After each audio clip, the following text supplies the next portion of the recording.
प्रस्तुत प्रसंगी सेवेसाठी घेतलेला भंग देहू निवासी वैराग्याचे मूर्तिमंत असणारे जगद्गुरु तुकाराम महाराज यांचा 4 चरणाचा उपदेशपर प्रकरणातला भंग सेवेसाठी घेतलेले तुमच्या समोर म्हणून दाखवलेला आहे.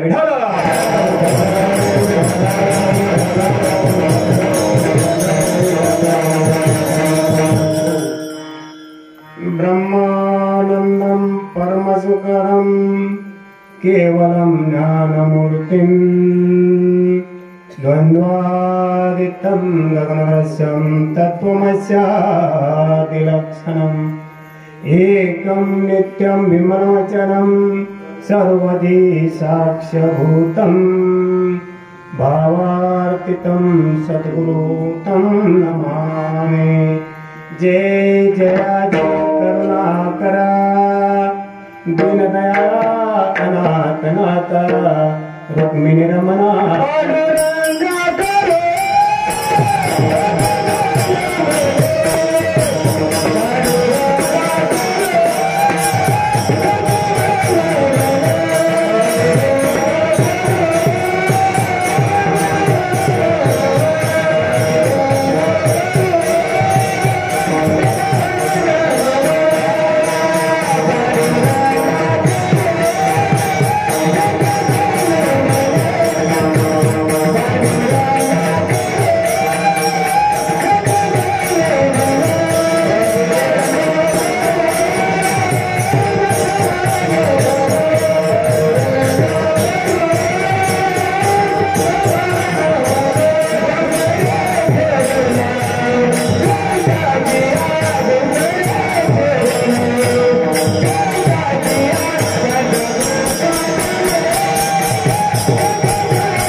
त्यांच्या कृपादाने कथेचा विस्तार बाबाजी सद्गुरुराज तुका.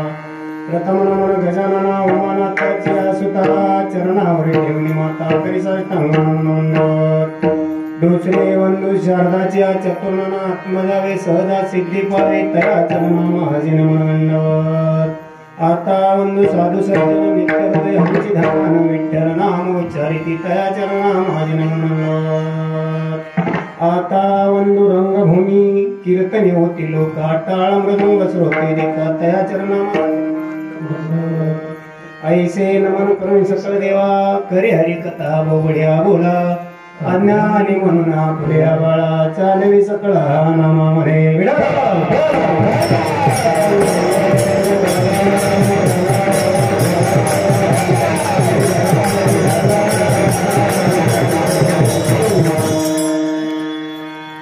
उद्धाराचा संदेह नाही यांचे काय सेवका पांडुरंग अभिमानी जीवदानी कोसा. अभंगाचा भावार्थ पाहण्यापूर्वी अल्पसा परिहार तो म्हणजे प्रतिवर्षाप्रमाणे याही वर्षी अखंड हरिनाम सप्ताह वर्ष 18वे आणि 18व्या वर्षातील 3ऱ्या दिवसाची कीर्तन सेवा ग्रामस्थाच्या संयोजकाच्या नियोजकाच्या वतीनं माझ्यासारख्या पामराच्या वाट्याला आलेले. आजचं असं निवेदन आहे माझा बाबू. गाणारे गंधर्वासारखे आहेत, वाजवणारे इंद्रदेवासारखे आहेत, ऐकणारे परीक्षितेसारखे आहेत, पण सांगणारा काही शोकाचार्यासारखा नाही. विढाला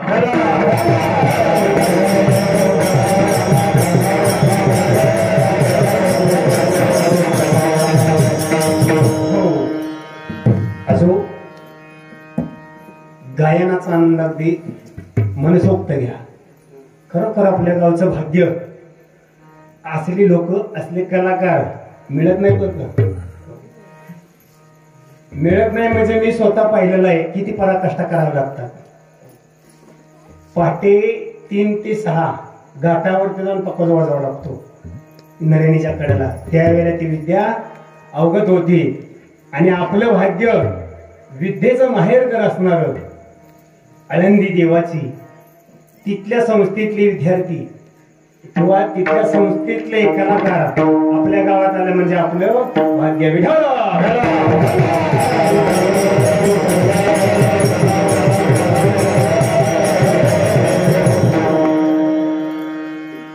मायबापो सप्ता नामचिंतन भक्ती कशा करता करायचे असतो?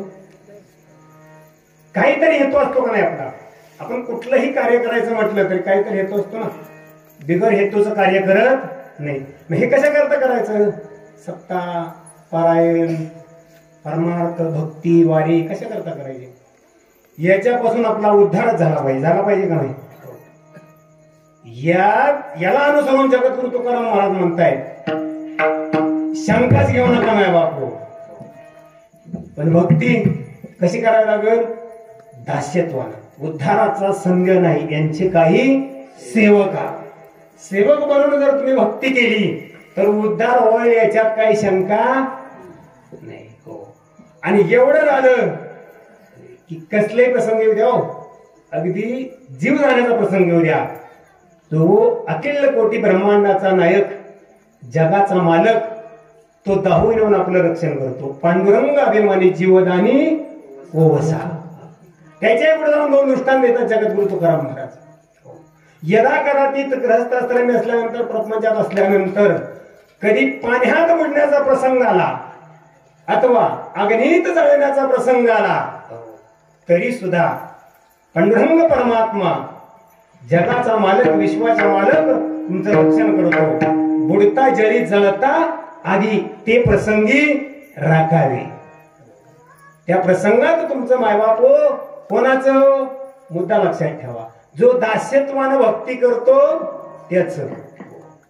आणि त्याच्या पुढे जाऊन सांगतायत हे सगळं करत असताना दुसऱ्याला सहकार्य करायचं म्हटलं की काहीतरी अंतःकरणात उदारता पाहिजे का नाही?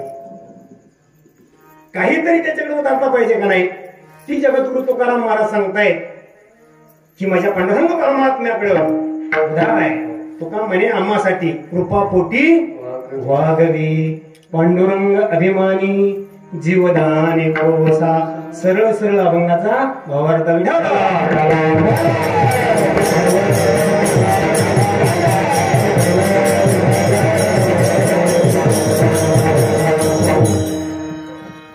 मायबाबो जगद्गुरु तुम्हाला जड जीवाला उपदेश करतायत. संप्रदायात जातायत ना, वैष्णव संप्रदायात जाताय, वैष्णव भक्ती करताय तर भक्ती दास्यत्वानं करा. ताट मानेने नाही बरं का. ताट मानेने केली तर उद्धार होणार. आणि हीच गोष्ट प्रत्येकाला आपल्याला आवडत नाही. आवडते का? दास व्हायला कोणाला आवडतं? कोणाला आवडतं दास व्हायला? दीपक महाराज तुम्हाला आवडतं दास व्हायला? संप्रदायातली माणसंच मला दास व्हायला आवडते. दास झालं तरच उद्धार होतो. आणि दास तुम्ही आम्ही यात काय नवल आहे हो. तुम्ही आम्ही दास हो किंवा कोणाला तरी आपण दासच असतो पण आपल्याला माहित नसतं. प्रापंचिक माणसं, गृहस्थी आश्रम माणसं, गृहस्थ आश्रमातली माणसं प्रत्येक जण दासच आहे का? मालक आहे हो, दासच आहे ना. ऐका मायबाप हो, तुम्ही आम्ही काय म्हणतो, मी कुटुंबाचा प्रमुख आहे. मग कुटुंबाच्या प्रमुखानं काम सांगायची का ऐकायची? सांगायची. पण आपलं तसं असतं का? आपल्याला बायको सुद्धा सांगते दळून आणा, मुलगा सांगतो अमकी वस्तू आणा. मग आपण दास आहे का मालक आहे? दास आहे. पण आपल्याला वाटतं का? आपण काय म्हणतो, मी आहे म्हणून प्रपंच चाललाय. रात्री महाराजांनी सांगितलं बरं का, मी शुकाचार्याला सुद्धा वाटला आणि उपदेश जनकाने केला.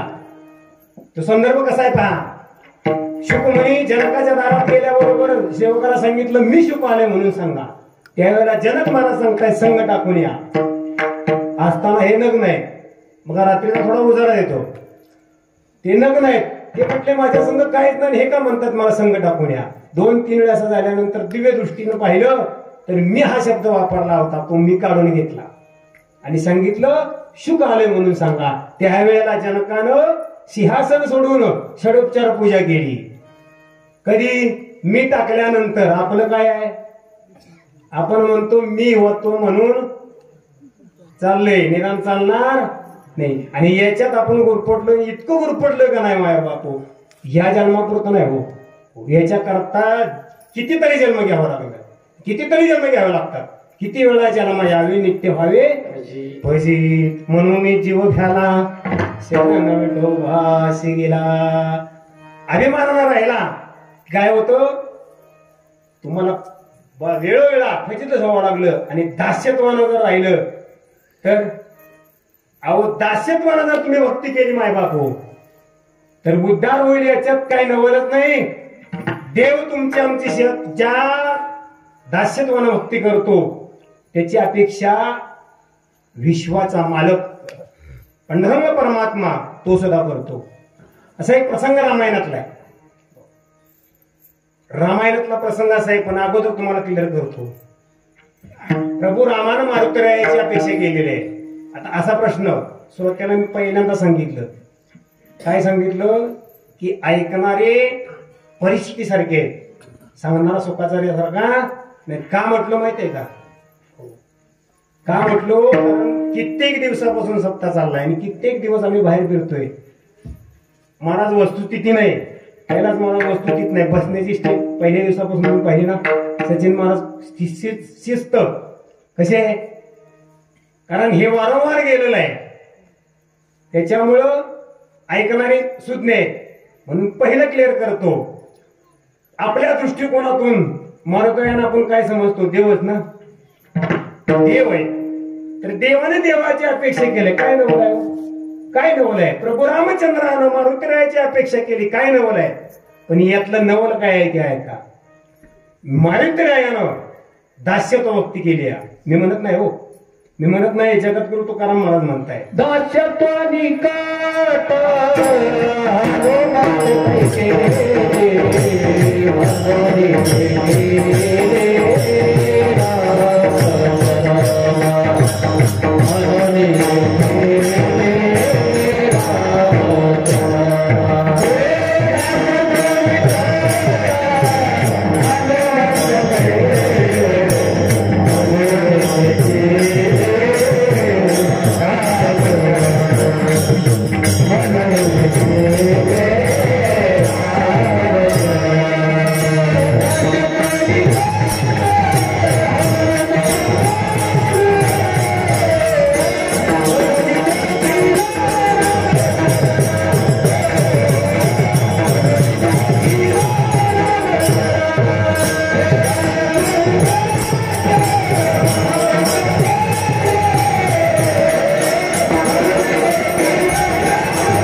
निकट पैकी म्हणून देखील त्याच्या पुढे जाऊन सांगा, शरण शरण जी हनुमंता तुम्हा आलो रामदूता. काय भक्तीच्या त्या मजदावल्या सोबत आपण म्हणतोय.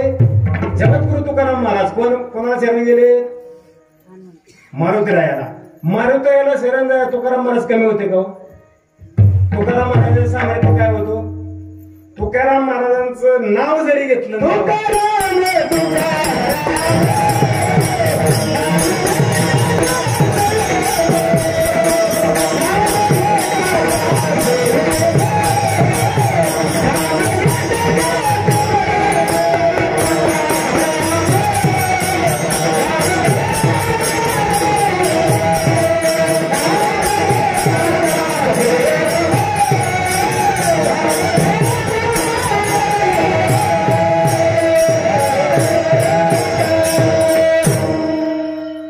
जगद्गुरु तुकाराम महाराजांचं नाव घेतलं तर कोण कापते, यम कापते. त्याच्या पुढे जाऊन सांगतो, काळ गुलाम करी सलाम तुकया घरी राभसे. नाव कापतो येत काय नवलाय काळ गुलाम करी सलाम तुकया घरी रावत असे.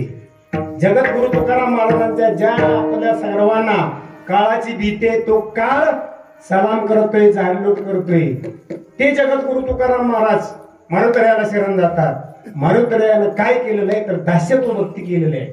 मी कशा करता सांगतोय जर दास्यत्व जर भक्ती तुम्ही केली तर उद्धार होईल याच्यात काही नवल नाही. पण देव अपेक्षा करतो देव. वास्तविक पाहता देवाला अपेक्षा करायची काही गरज नाही ना. पण भक्तांच्या विषयी भगवंताकडे अतूट प्रेम आहे आणि प्रेमापोटी भगवंत दास्यत्व भक्ताची आठवण काढल्याशिवाय राहत नाही. अपेक्षा केल्याशिवाय राहत नाही.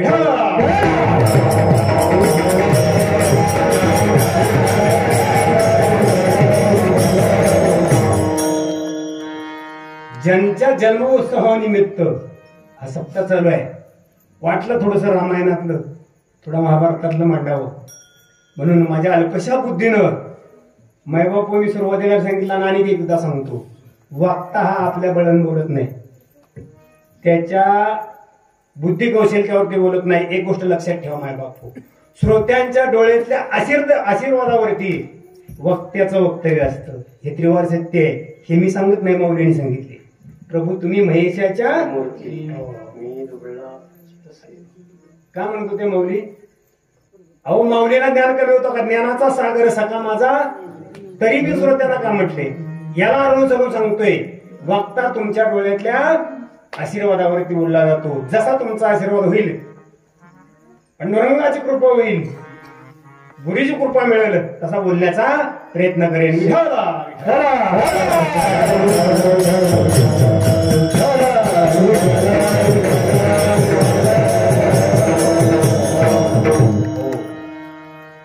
ज्यांच्या जन्मोत्सवानिमित्त आपण सप्ताह करतोय त्या पांडुरंग परमात्मा प्रभू राम अवतारात असताना हे विष्णूचे अवतार आहेत बरं का.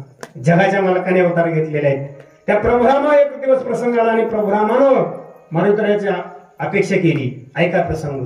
ज्या वेळेला युद्ध चालू होतं युद्ध रावणाचं आणि रामाचं बरेच दिवस युद्ध चाललं होतं आणि बरेच दिवस युद्ध झाल्यानंतर प्रभू रामाच्या सैनिकानं अगदी जर्जर आणलं होतं वानर सेनेला सुद्धा. आणि वानर सेना कमी नव्हती बरं का. रामायणातलं जर मारुतऱ्या काढले तर रामायण शून्य आहे. कारण रामायणात कोण वानर सेना कोणाचे हो 18 पद्म वानर 72 कोटी ढीस 56 कोटी कोलांगू हे कोणाचं सैन्य आहे. सगळं मारुतऱ्याचं आहे. अहो जगाच्या पाठी असा संन्यासी आहे की न स्वतः लग्न करता दुसऱ्याच्या बायका आणून देणारे मारुतरे आहे. प्रभू रामाची बायको कोणी आणून दिली हो. सुग्रीवाची बायको कोणी आणून दिली हो. एक नंबरचे संन्यासी आहेत बरं का मारुतराया. मारुतराया नैष्ठिक ब्रह्मचारी आहे. स्वतःच्या जन्मात त्या आईला सुद्धा लिंग पाहिलं नाही. जन्माला येताना सोन्याची लंगोटी आहे.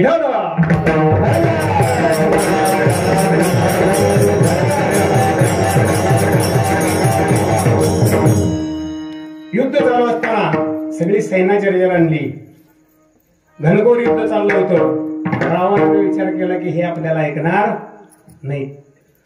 पाताळात मैकावती नावाचं नगर आहे आणि तिथं 2 भाऊ रावणाचे राहत होते अहिरावण आणि महेरावण. त्यांना निरोप पाठवला. सांगितलं अरे दादा हो रामाचं आमचं युद्ध चाललंय.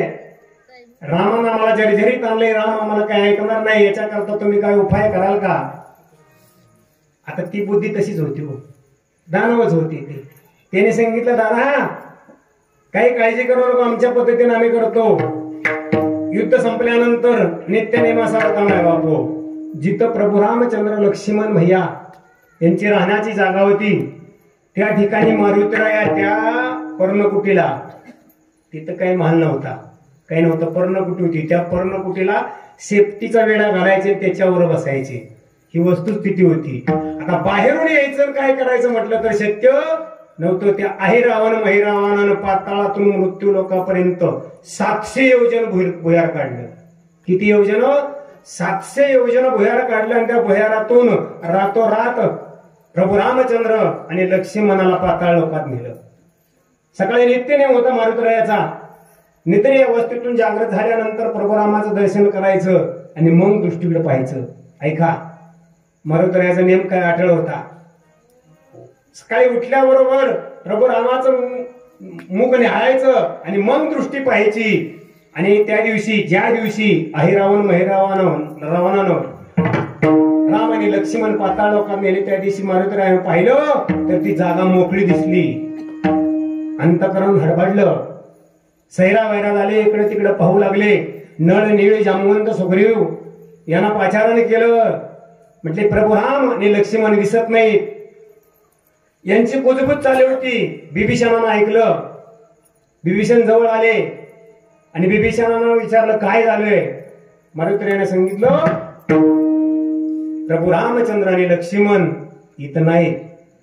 बिभीषण आले, त्या जागेवर पाहिलं तर पावलं उठली होती. पावलं त्या मातीत पावलं उठली होती आणि त्याने सांगितलं ही पावलं अहिरावण आणि मयरावणाचे आहेत. तिथं उतरलं तर भुयार दिसलं. म्हटलं हे मृत्यू लोकात, पाताळ लोकात त्यांना नेलेलं आहे. मारुतरायानं कुठल्याही प्रकारचा विचार करता सांगितलं मी आता लगेच जाणार. नळ निळे जांबवंत अंगत 6 वीर होते. ते म्हटले आम्ही बी येणार. त्यावेळेला मारुतरायानं सांगितलं तुम्ही येऊ नका. 700 योजना लांब भुयार आहे. या भुयारात हवा नसणार आहे आणि श्वासोश्वास तुम्हाला साठणार नाही. तुम्ही येऊ नका. म्हटले काही व्हायचं असेल ते उद्या, पण मारुतराय आम्ही सांगते येणार. नळ निळे जांबवंत अंगत आणि मारुतराय असे 5-6 जण त्या भुयारात शिरले. मध्यंतरी गेल्यानंतर वायू देवता मारुतरायाचे पिताश्री बंद झाले आत यायचे. यांचा जीव गुदमरला. इथं ते मूर्छित आले. मारुतरायाने शेपटीत गुंडळे बांधले आणि बाहेर फेकून दिले. आणि मारुतराया एकटे 700 योजना पार करून गेले. पार करून गेल्याबरोबर गावाची ईश, महिकावती नावाच्या नगराची वीस, तिथं मगरध्वज नावाचा एक मनुष्य रक्षणाला होता. तिथं त्यांनी अडवलं. म्हटले कोण, कुठं चाललाय तुम्ही, आला कुठून. दोघांचं घनघोर युद्ध झालं. मारुतरायानं मगरध्वजाला खाली पाडलं आणि छातीवर बसले. म्हटले आता सांग तुला कोण वाचवायला याच्यातून. ऐका माय बापू. मगरध्वज म्हटला माझा बाप असता तर मला वाचवलं असतं. काय म्हटला मगरध्वज, माझा बाप असता तर मला वाचवलं असतं. मारुतराय म्हटले तुझा बाप एवढा बलाढ्य आहे, एवढा तुझ्या बापावर विश्वास आहे. म्हणले हो आहेच. म्हणजे तुझ्या बापाचं नाव काय. नाव विचारल्यावर म्हटले मारुतराया. मारुतराया टन दिशी उडले, 4 फूट लांब पडले. नैष्टिक ब्रह्मचारी असणारे म्हणते हे कुशाल म्हणते मारुतराया. हात जोडले. म्हणले अरे खरं सांग तुझ्या बापाचं नाव. मगरध्वज म्हणला खरं सांगतोय माझ्या बापाचं नाव मारुती. म्हटले मी तुझ्या पाया पडतो रे, पण खरं सांग. म्हटले मी खरं सांगतोय, तुम्ही का असं म्हणताय. अरे म्हटले मारुतराया मीच आहे. मारुतराया मीच आहे, पण म्हटले माझं लग्न नाही, मी नैष्टिक ब्रह्मचारी आहे. म्हटले तुम्ही असं नाही मान्य होणार. आईला बोलवतो. मग आईला हाक मारली. समुद्राच्या कडून आईला हाक मारल्याबरोबर मगर आली. मगरीनं नतमस्तक झाली. स्वामी म्हणून दर्शन घेतलं. मारुतरायाला चक्कर झाली. म्हटले ही बायको म्हणते, तू मुलगा म्हणतोय, काय प्रकार आहे. मग मगरीला विचारलं की नक्की तू तरी सांग काय प्रकार आहे. त्यावेळेला मगरीने दृष्टांत सांगितला. ज्या वेळेला लंका दहन करून आले होते आणि घाम आला होता, शेपटी विजवण्याकरता समुद्रात शेपटी विजवली आणि घामाचा असा कपाळावरून असा घाम वाढला आणि असा एक टिपका फेकला होता. तो मगरीने गेला होता आणि त्याच्यातून गर्भधारणा झालती आणि मगरध्वज जन्माला आलता. विठाला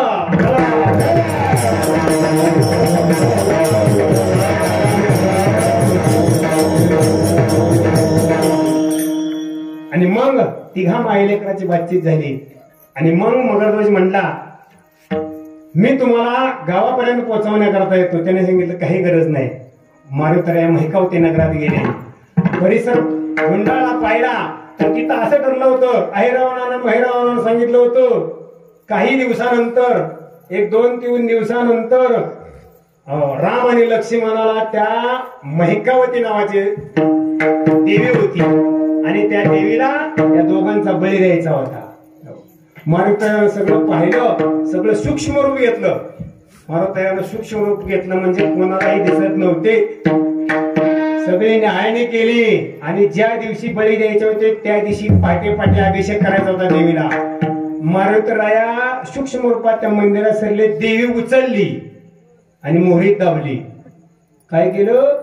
देवी उचलली आणि मोहरीत दाबली. जावणी पाताळाशी आणि देवीशी अवकाळा ऐसा प्रतापी गहन. देवी उचलली, अंगाला शेंदूर थापला आणि देवीच्या जागेवर बसला आणि दरवाजाला कवाड लावलं. अभिषेक करण्याकरता ब्राह्मण लोक आले. त्यांच्यात असतील ते ब्राह्मण आले. त्यांना सांगितलं, देव बाप्पा आज आतमध्ये यायचं नाही, देवी खवळलेले, तुम्हाला जो काय अभिषेक करायचा आहे तो वरून करा. कौलाचं मंदिर होतं. हे ब्राह्मण लोकांना काय वर चढता येत नव्हतं. काही तरुण पोरं गावातली बोलवली आणि त्यांना सांगितले, आज बाबा देवी खवळलेली आहे, तुम्ही वरती जा, आम्ही हे दह्या तुपाचे माठ देतो, देवीला स्नान घाला, अभिषेक करा. दही तूप दूध जेवढं येईल तेवढं मारुतरायानं आतच करूनच बसले होते. जेवढं येईल तेवढं हांड्याने येऊ द्या किंवा माठाने येऊ द्या. ते पुजारी म्हणले, नित्य नेमाने अभिषेक केल्याबरोबर मोहरी असती देवीची आणि त्या देवीच्या मोहरीतून तो थोडासा द्रव अमृत काय असेल ते बाहेर येतो. ते बाहेर येणार म्हणून तो पुजारी एक कळकाची काठी घेतली लांब आणि त्या मोहरीत घुसू लागला. ती देवी म्हणली, ह्या बाबानं उचललंय, मोहरीत दाबले, हे पुजारी येऊन आणखीन डोसलते. काय प्रकार आहे म्हटले, नेमकं काय आज काय आहे? आज आपल्यावर सक्रात आहे आणि तरी ते काही आलं नाही. आणि मग जेवढं होतं तेवढं सगळं घेतलं अभिषेक रूपी. तृप्तीचा ढेकर देवाला सांगितलं. देवी तृप्त झाली. ज्यांना बळी द्यायचंय त्यांना दिवस उगवायच्या आधी घेऊन या किंवा दिवस उगवायला बरोबर घेऊन या. वाजत गाजत ऐका मायबाप, जगाच्या मालकाची आणि लखन भैयाची गावातून मिरवणूक काढली. कारण का तर बळी द्यायचे आपण रस करतो का नाही. एखादं बोकड बकरं कापायचं असलं तर त्याला गुलाल लावतो, फिरवतो आणि मग कुर्बानी देतो, नाही का. तसं प्रभू रामचंद्राची आणि लक्ष्मणाची मिरवणूक काढली आणि मंदिराच्या महिकावती मंदिराच्या द्वाराला आणलं. बाहेरून सांगितलं, ज्यांना बळी द्यायचे त्या दोघांनाच आत सोडा. आतून सांगितलं, बाकी कोणीही आत येऊ नका. ज्या वेळेला बळी द्यायचा त्यावेळेला मी तुम्हाला बोलवते. देवीचा आदेश. बाहेर सगळे थांबले आणि ज्यांचा बळी द्यायचा होता जगाचा मालक प्रभू रामचंद्र आणि लक्ष्मण दोघे आत घेतले. दरवाजा कवाड लावलं गेलं. ऐका, जीवाचं कान करून प्रसंग ऐका. दरवाजात प्रभू रामचंद्र आणि लक्ष्मण उभे आहेत. सिंहासनावरती देवीरूपी मारुतराया बसले आणि देवीरूपी मारुतराया विचारतायत की आता तुम्हाला काही वेळानंतर तुम्हाला बळी द्यायचे. तेव्हापासून प्रत्येक का शेवटची इच्छा विचारली जाते. त्यावेळेला विचारलं, तुमची इच्छा अपेक्षा काय, तुम्हाला याच्यातून कोण सोडवू शकतं का. त्यावेळेला जरा बारीक ऐका.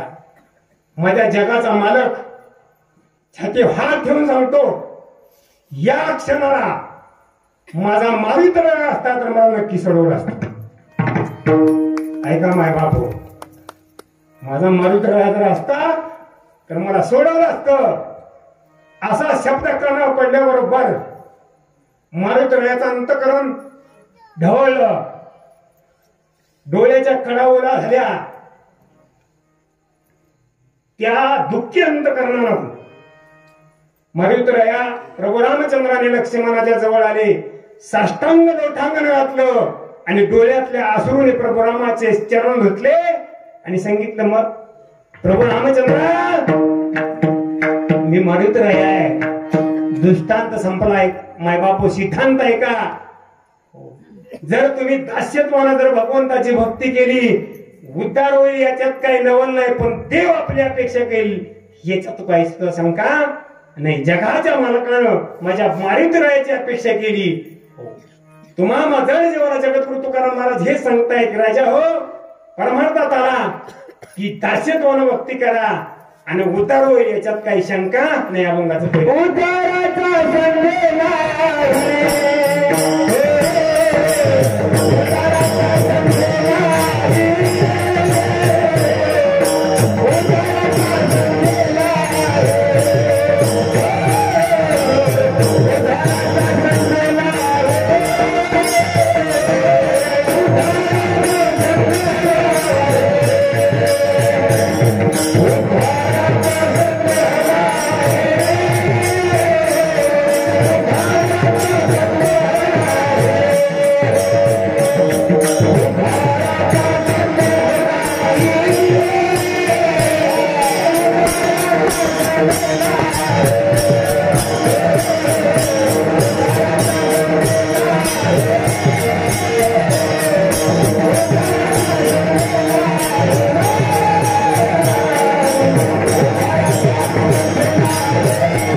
जोरात टाळ्या वाजवा कलाकार. उद्धाराचा संदेह नाही यांच्या काही सेवका. भगवंताची जर दास्यत्वानं भक्ती केली, जर सेवा केली तर उद्धार झाल्याशिवाय राहत नाही. एवढंच नाही तर जिव्हा बेतला प्रसंगाला तरी सुद्धा आपलं भगवंत रक्षण करतो. पण कधी मुद्दा लक्षात ठेवायचा, ज्या वेळेला दास्यत्वाने भक्ती करू त्या वेळेला. न भक्ती करता जर काय उद्योग करायला गेला तर देव वाचवायला येणार.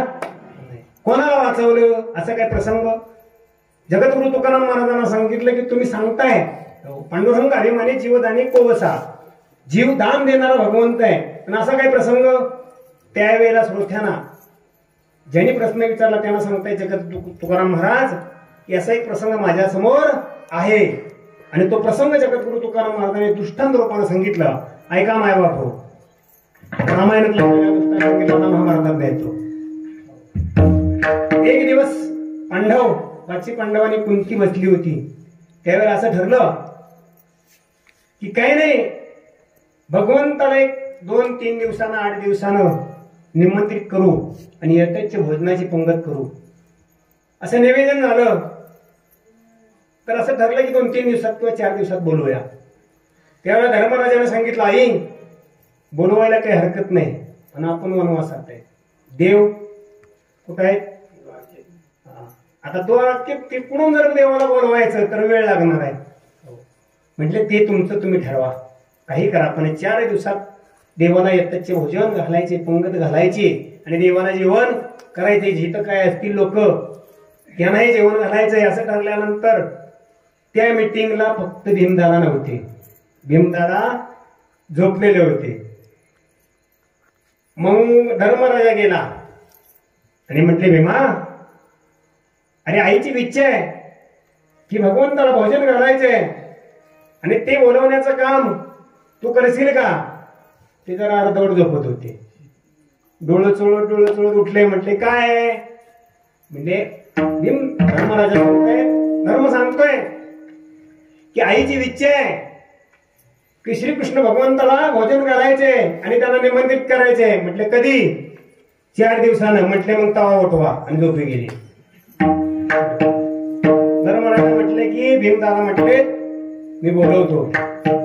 ज्या दिवशी भोजन करायचं त्या दिवसा दिवस उजेडला.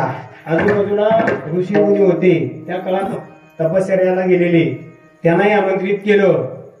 आणि भीमदादा धर्मराजाने उठवलं, अरे भीमा अरे आजचा दिवस उजेडला, भगवंताला निमंत्रित करायचे, तू अजून इथंच. म्हटले काय नाही, स्वयंपाक करायचा, भोजन तयार करा आणि मग मला सांगा. म्हटले धर्मराजा म्हटले आपलं भोजन आपल्यालाच खावं लागणार आहे, देव काय येणार नाही. म्हटले असू द्या. आई साहेबांना सांगितलं, सगळ्यांनी तयारी केली, भोजन तयार झालं. माय बापू भीमदादाला उठवलं गेलं. परत धर्मराजा गेल्याने म्हटले भीमा अरे आता तरी उठ. म्हणले पंक्ती बसवा, पात्र टाका, भोजन वाढा. धर्मराजा म्हणले तू जागा आहेस का? नक्की जागा आहेस का? द्वारकेत आहे देव, आपण वनवासात आहे आणि तू काय म्हणतोय येतील देव. म्हटले मी सांगतोय तेवढं करा. म्हणजे ठीक आहे असू द्या. मायबापू पंक्ती बसवल्या, पात्र टाकली, भोजन वाढलं आणि मग विमाना उठवलं. म्हणजे भीमदादा उठले आणि 20 खंडी वजनाची गदा, पूर्ण वज्राची गदा आहे बरं का, 20 खंडी, ती खांद्यावर घेतली आणि आले. पंक्ती टाळ्या तर पंक्ती बसल्या होत्या, सगळे नर्वस झाले बरं का. धर्म, सहदेव, नकुल, अर्जुन, कुंती आई साहेब सगळे नर्वस झाले. म्हटले भीमाचा काही नाटक आहे, देव काय येणार नाही. आणि भीमदादा आले आणि पंक्तीत मध्ये गेले. ऐका बारकाव्यानं, पंक्तीत मध्ये गेले, कन्यावली गदा हाताने घेतली आणि आता गदा ती गर गर गर गर फिरवली, वर आकाशाच्या दिशेने फिरवली. वर भिरकवली आणि हात जोडला आणि सांगितलं, देवा पात्र वाढून तयार आहे आणि तुला भोजनाकरता आमंत्रण आहे. ही गदावरून खाली यायच्या अगोदर तू आला तर ठीक, नाहीतर हा गदेखाली माझा प्राण त्यागल्याशिवाय राहणार नाही. कोणाची प्रतिज्ञा आहे? भीमाची.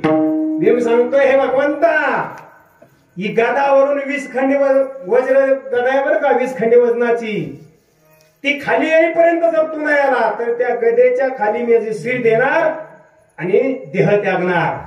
मायबापो क्षणाचा विलंब न लागता ती गदा वरून खाली यायच्या अगोदर भगवंत आले.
द्वारकेच असणारा राजा हाक मारल्याबरोबर कुठं आला? पांडवाच्या घरी आला.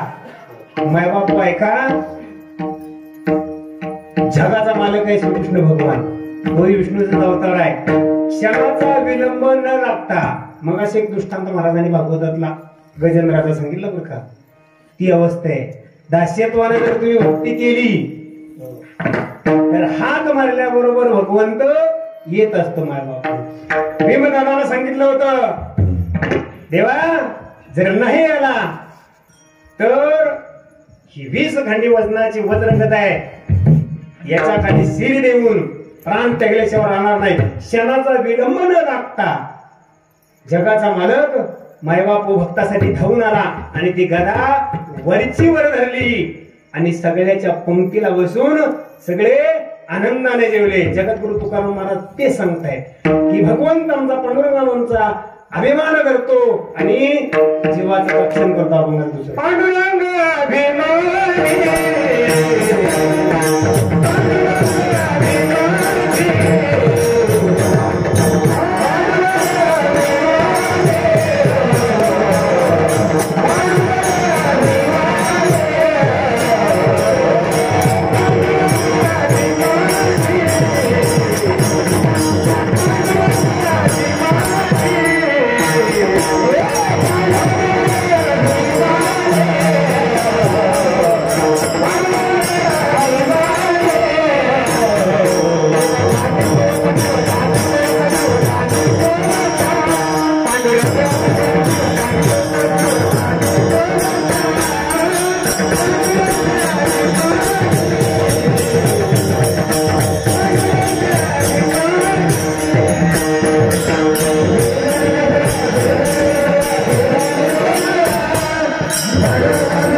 पांडुरंग अभिमानी जीवदानी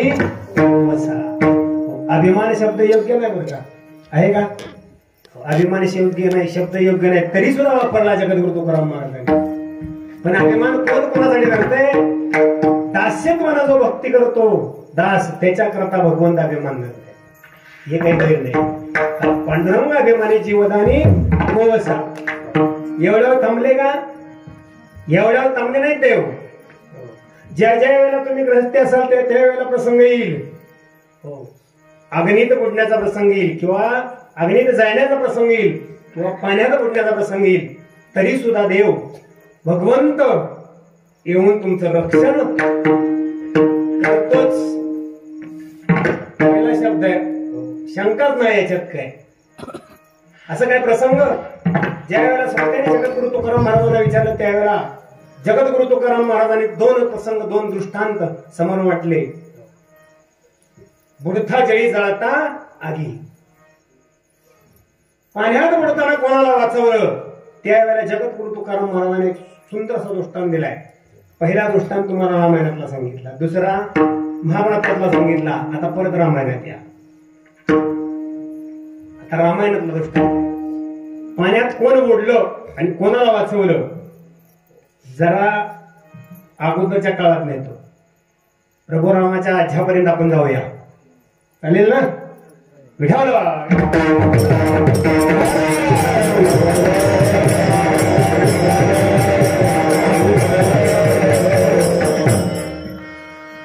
मायबापो लंकेतला असा प्रसंग आहे. रावणानं 33 कोटी देवबंदी गाणी टाकली होती. प्रत्येक देवाला कामा लावली होती. सगळ्यात अगोदर आराध्य दैवत गणपतीच्या पूजा करतो का नाही? ते गणपती बाप्पा काय कराय होते हो? गाढवरा काय होते? गाढवरा काय? गणपती बाप्पा गाढवरा काय होते? रावण किती श्रेष्ठ आहे पहा. 33 कोटी देव रावणानं बंदीखान्यात टाकले होते, प्रत्येकाला कामा लावली होती. वेळाभावी सगळं सांगत नाही, माझ्या या दृष्टांताला जेवढं जरुरी आहे, गरजेचं आहे तेवढं सांगतो. ब्रह्मदेवाची कन्या सटवी, तिचं काय काम असतं? 5व्या दिवशी येऊन ते भाग्य लिहून जाते का नाही? तुमचं आमचं भाग्य ती सटवी लेती. मी सांगत नाही, पाहुणीची ओवे त्याला सटकी विजवण देऊ वाती. सटवीच्या दिवशी तुम्हाला जर वाटत असेल तर तुमचं भाग्य उजळीत व्हावं तर त्या दिवशी वात विजू द्यायची नाही. ती सटवी ती ब्रह्मदेवाची मुलगी आहे. आणि तिच्याकडे काय काम होतं माहितीये का? काय ज्या वेळेला रावण सभा करून देखभाल करून न्याहाळणी करून ज्या वेळेला आरामाला विश्रांतीला राजा रावण येईल त्यावेळेला पूर्वी काय फॅन नव्हते इलेक्ट्रिकचे होते का? त्यावेळेला पंखी होती, हाताने हवा घालायची. मग ती हवा घालायचं काम कोणाकडे होतं? सटवीकडं. असा नित्यक्रम चालला होता. पण एक दिवस असा प्रसंग झाला की त्याच लंकेत एक बाळ जन्माला आल्याने 5वा दिवस होता. सटवीला चिंता पडली होती की त्या बाळाचं भाग्य लिहायचंय, आपल्याला गेलं पाहिजे. राजा रावण तेव्हा झोपी जात आहेत. कर्मधर्म संयोगाने हवा घातली, राजा रावण झोपी गेले. सटवी त्याच वेळेला गेली, त्या बाळाचं भाग्य लिहून आली. पण काही गडबडीत होती. जर राजा रावण उठले तर आपल्याला शिक्षा करायची. नऊवारी साडी नेसली होती, गेलेलो आणि येताना काही गडबडीत उंबऱ्यातून आत येताना मायबाप हो साडीत अंगठा अडकला आणि सटवी पडली. पडल्याबरोबर धड दिशी आवाज झाला. आवाज आल्यानंतर राजा रावण जागा झाला, खडबडून जागा झाला, हातात खडग घेतलं. समोरून सटवी देवी आली होती. रावणानं हातात खडगे घेतल्याबरोबर ती घाबरली, गडबडली आणि तिने विचारलं कुठे गेलती. भीतीपुटीने सांगितलं बाहेर गेलती. बाहेर कुठे गेलती? म्हटली ऐका महाराज, मी ब्रह्मदेवाची कन्या आहे आणि माझ्याकडे एक ब्रह्मदेवानं विधी लिखित काम आहे की मी जन्माला आलेल्या बाळाचं भविष्य देते. रावण म्हटलं बरं झालं, म्हणजे तुला भविष्य कळत. म्हटलं ठीक आहे, तुझ्याकडे काम आहे, पण माझं भविष्य सांग. असं म्हटल्याबरोबर सटी म्हणते महाराज मी लिहिते पण मला वाचता येत नाही. राजा रावण म्हटला मी राजा आहे, लंकेचा राजा आहे, 33 कोटी देव माझ्या बंदीखान्यात आहे, मला तू काय समजते? असली जगाच्या पाठी कुठली शाळा आहे की त्या शाळेत गेल्यानंतर लिहिता येतं वाचता येत नाही? अशी कुठे शाळा आहे का? आहे का कुठे शाळा?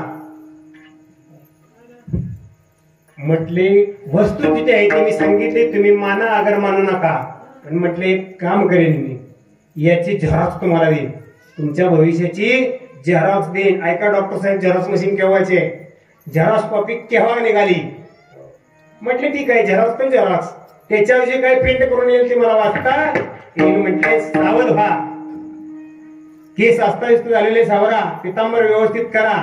सटवी देवघरात गेली ऐका, पंचपळा घेतला, हातावर कुंकू घेतलं आणि या हातावर तळाताव ते कुंकूवर असं तळावर कुंकू लावलं, तो हात असा उडवला, असा धरला आणि राजा रावणाच्या महालामध्ये आले, सिंहासनावरती आले.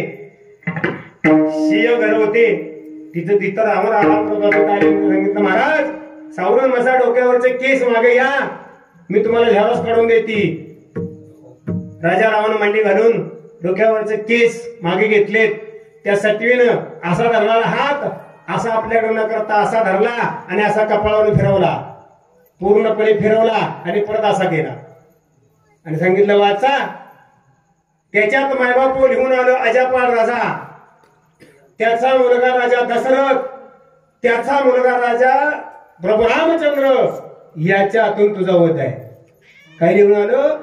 अजापाळ राजाचा मुलगा राजा दशरथ, दशरथाच्या पोटी श्री राम जन्माला येईल आणि त्या रामाच्या हातून तुझा वध आहे. झेरॉक्स मशीन किती कधीचे? त्याने सांगितलं तुझं पंचांग बंद कर. त्याच कालखंडात इकडं अयोध्येत राजा दशरथाचं लग्न जमलं होतं, कौशल्य देशाची कौशल्य मुलगी. आणि हे वराड कौशल देशात समुद्राच्या पाण्यातून राजा दशरथ अयोध्येतून वराड कौशल देशात चाललं होतं. हे पंचांगान झाकल्याबरोबर कळाल्याबरोबर सांगितले बंद कर.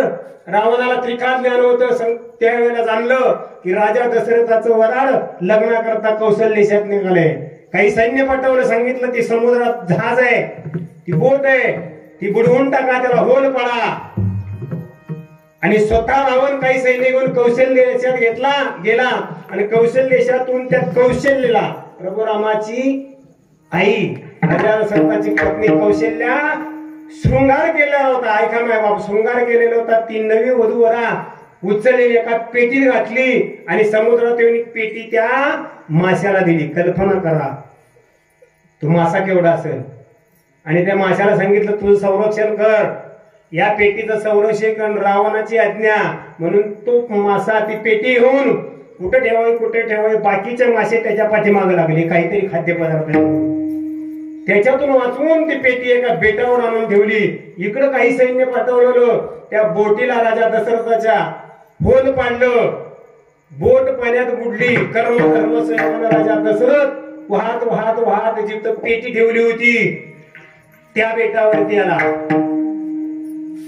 तोपर्यंत ऐका, तोपर्यंत रावण ब्रह्मदेवाकडे गेला आणि ब्रह्मदेवाला म्हणत होता, हे ब्रह्मदेवा तुमचं विधी लिखित मी खोटं ठरवणार. मी कौशल्याला मारण्याकरता सैन्य मी स्वतः पेटीत टाकलेलं आहे आणि राजा दशरथाला मारण्याकरता सैन्य पाठवलेलं आहे. त्या दोघांचा विधी होऊ शकत नाही. त्यावेळेला ब्रह्मदेव सांगतायत, हे रावणा, सृष्टी इकडची तिकडे झाले तरी विधी लिखित चुकणार नाही. जे भाग्यात आहे, प्रारब्धात आहे ते चुकणार नाही. म्हटले सत्वीचा लेखा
सुंदर प्रमाण अभिनंदन करता. छठवीचा लेखा तोना चुके ब्रह्मादिका. ब्रह्मादिकाला सुद्धा तो सुटत नाही. तू काय सांगतोय राजा रावणा? थोडा वेळ थांब, थोडा वेळ दाखवतो दृश्य काय होतंय ते. माय बापू कर्म धर्म संयोगानं राजा दशरथ त्या बोटीतून पाण्यातून वाहत वाहत त्या बेटावरती आला आणि बेटावर पाहिलं तर पेटी दिसते. पेटीत काय असावं? या समुद्र बेटावरती कोणी पेटी ठेवली असेल म्हणून राजा दशरथानं ती पेटी उघडली. मायबापावर त्यात शृंगार केलेली वधू. म्हटली काय प्रकार आहे? आणि मग त्या पेटीतून कौशल्याला बाहेर काढली. तोपर्यंत स्वर्गीचे सुरवर विमानातून पुष्पवृष्टी घेऊन हार घेऊन उभे होते आणि त्या बेटावरती स्वर्गातल्या देवानं राजा दशरथ आणि कौशल्याचं लग्न लावलं. वरना पुष्पवृष्टी होती, हार वरून पडले आणि तिथं समुद्राच्या बेटावरती या दोघांचं लग्न झालं. आणि त्यावेळेला ब्रह्मदेव म्हणतायत, राजा रावणा खाली डोकावून पहा, खाली डोकावून पहा. त्यावेळेला राजा रावणानं पाहिलं तर कौशल्याचं राजा दशरथाचं लग्न होतंय. माय बापू दृष्टांत संपला. सिद्धांत असं आहे, पाण्यात बुडण्याचा प्रसंग आला तरी सुद्धा भगवंताचं बुडून दिलं नाही.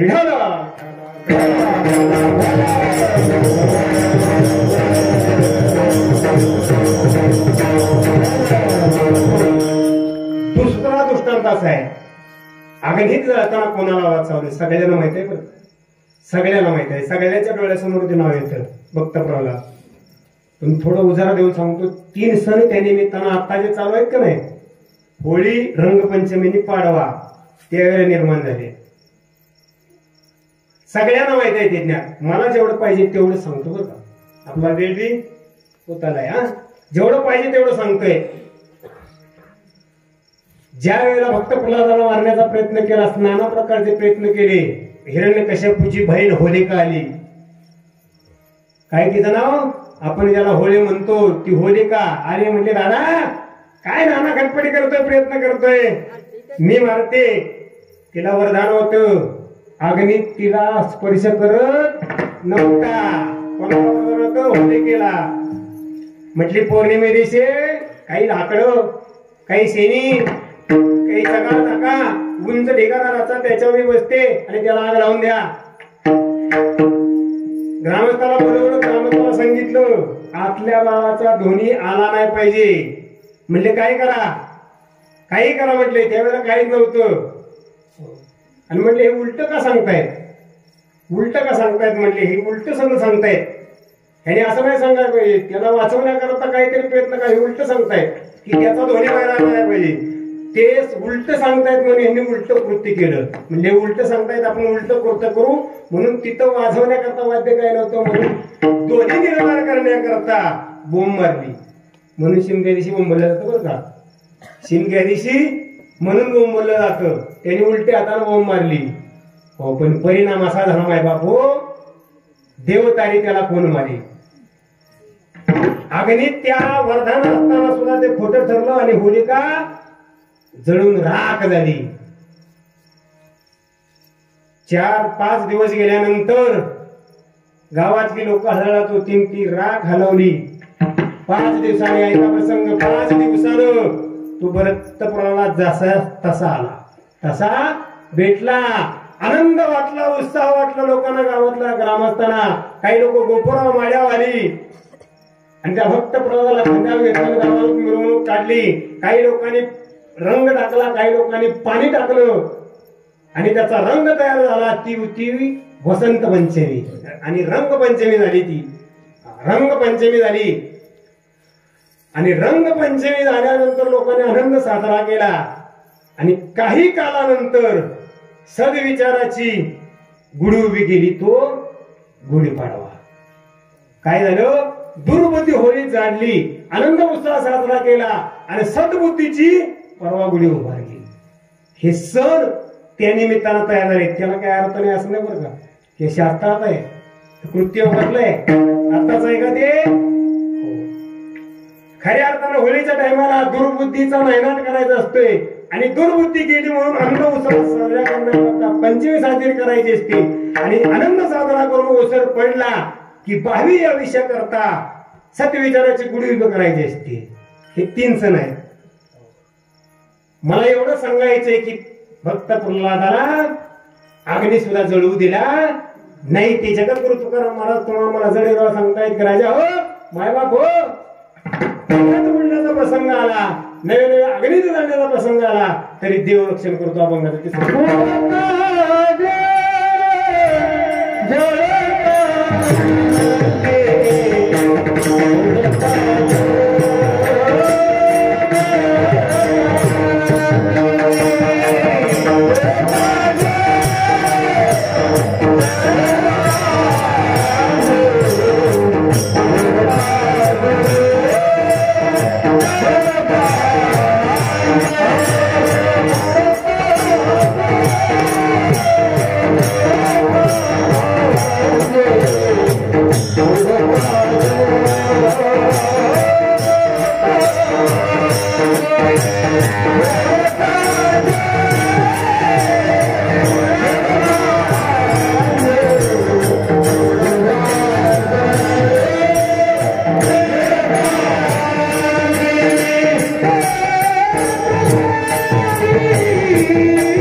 बुडता जळी जळता आगी ते प्रसंगी राखावे पांडुरंग अभिमानी जीवदानी कोसा. तुम्हा आम्हाला जर वाटत असेल का नाही असंच आपल्याला प्रसंगातून वाचवावं तर भगवंताचं नामचिंतन केलं पाहिजे. आणि कसं केलं पाहिजे हो? हास्यत्वाने केलं पाहिजे. सगळ्यांनी गोड असं भजन करायचे. सावध बसा, हातानं टाळी आणि लोकांना नाम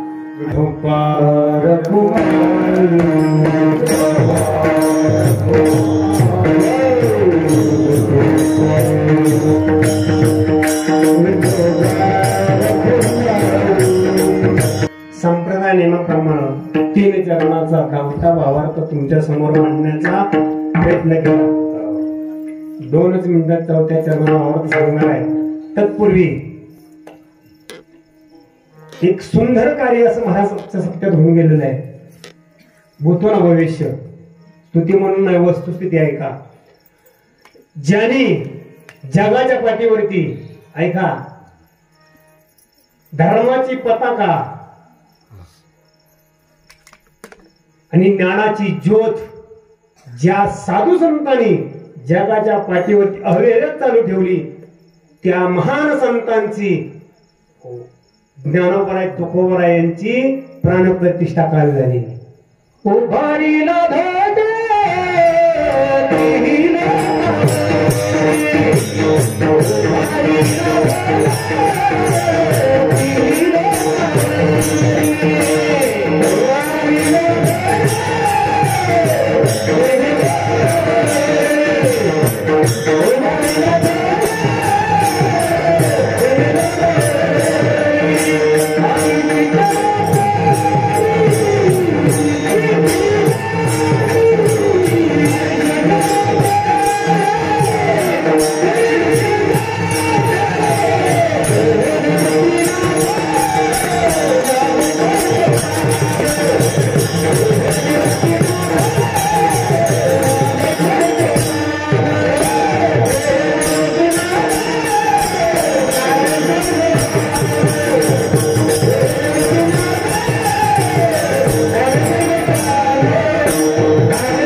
ज्या साधू संतांनी 3 लोकांवरती ध्वज उभारला अशा काय मला सांगायचे आहे का मला काय सांगितलं.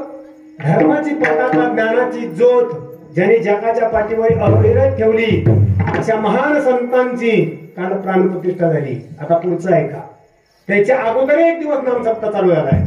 दुसऱ्या दिवशी ती प्राणप्रतिष्ठा झालेली आहे. यज्ञ हवन झालेला आहे. आणि आता पुढं 7 दिवस अखंड नामचिंतन होणार आहे. हे कधी होईल हो? हे कधी होईल? हे ज्या वेळेला खऱ्या अर्थानं कोणाची स्तुती करत नाही, ज्या व्यक्तीने जे कार्य केले ज्या ठिकाणावर ते होते ऐका त्या जागेचा आहे महिमा आणि त्या व्यक्तीचंही प्रारब्ध. त्याशिवाय असली गोष्ट होऊ शकतच नाही आणि होऊ शकत नाही. कारण का सांगतोय का काही गोष्टी मी स्वतः अनुभवलेल्या आहेत. काही गोष्टी स्वतः ऐकलेल्या आहेत. थोड्या मोठ्याच्या मुखातून ऐकलेल्या आहेत. प्रारब्धात असेल तरच होईल, नाहीतर होत नाही. एक मोठ्याचा दृष्टांत सांगतो. असा जरी मी असलो तरी 10 वर्ष झालं, 10 ते 15 वर्ष झालं आळंदीचा आणि माझा जवळचा संबंध आहे बरं का. 284 संस्था आळंदीत आहेत. एक प्रसंग सांगतो डोकोबाबांचा. रामायण श्री रामराव महाराज ढोक असंच ऐका. सगळं सांगत नाही पण आळंदीकरांच्या लक्षात येईल. ज्या वेळेला 7वर्षी महोत्सव झाला त्यावेळेला गुलेबाबाने काहीतरी थोडस वाक्य बोलल्यानंतर 284 लोकांची मीटिंग बसली होती. दीपक महाराज त्या मीटिंगला मी होतो. डोबाबांच्या घरी बसली होती. दुसऱ्या दिवशी डोबाबा बरेच काही बोलले. बराच चर्चा झाली बरं का. ते आपल्याला ते काढायचं नाही पण मला प्रसंग सांगायचा आहे. तसं का सांगतोय. जे कार्य झालेलं आहे ते महान झालेलं आहे बरं का. त्यांना कोटी कोटी धन्यवाद आणि ग्रामस्थांनाही कोटी कोटी धन्यवाद. मायबापू हे तुम्ही आम्हाला ताट करून दिलेलं आहे. हे तुम्ही सहकार्यातून तुमच्या सहकार्यातून हा कार्यक्रम निर्माण होतो त्यावेळेला आमच्यासारख्या कामाला इथं संधी मिटली जाते. आणि याच्यानंतर आमचा परिचय होतो तुम्हा सगळ्यांना धन्यवाद. ज्यांनी प्राण प्रतिष्ठा केली त्यांना सुद्धा कोटी कोटी प्रणाम. आणि एक गोष्ट निश्चित सांगतो, ज्यांच्या स्मरणार्थ त्यांनी केलेले त्यांच्या पत्नीला 1001% स्वर्ग मिळाल्याशिवाय नाही. पण ते कार्य कसं झालंय माय बापू, मी काय सांगितलं बारीक चिंतन करा. धर्माची पताका ज्ञानाची ज्योत, लक्षात येते का? धर्माची पताका आणि ज्ञानाची ज्योत ज्याने अवैर्य जगाच्या त्या महान महात्म्यांचं प्राण प्रतिष्ठा करणार आहे. इथून पुढे पूजा होणार आहे. आणि मी का वरून सांगितलं तर ती अखंड हरिनाम सप्ततीची प्राण प्रतिष्ठा झालेली. तुम्ही आणि आपण सेवक आहे त्यांच्या. ज्ञानोबा तुकोबा यांचे सेवक आहे आपण. त्यांच्या नावावरती आपण जगतोय, त्यांच्या नावावरती आपण आहे. त्यांनाही धन्यवाद. विठाला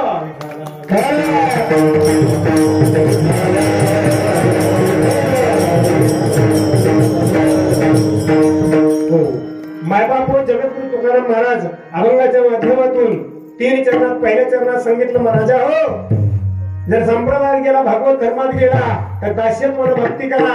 दास्यत्वानं भक्ती केली तर देव अभिमान राहून तुमचं रक्षण करील. पांडुरंग अभिमानी जीवदानी नवे नवे ग्रहस्थाश्रमी असला. याच्याकरता दृष्टांत तुम्हाला तो सांगितला दशरथाचा. ग्रहस्थाश्रमी होते का नाही?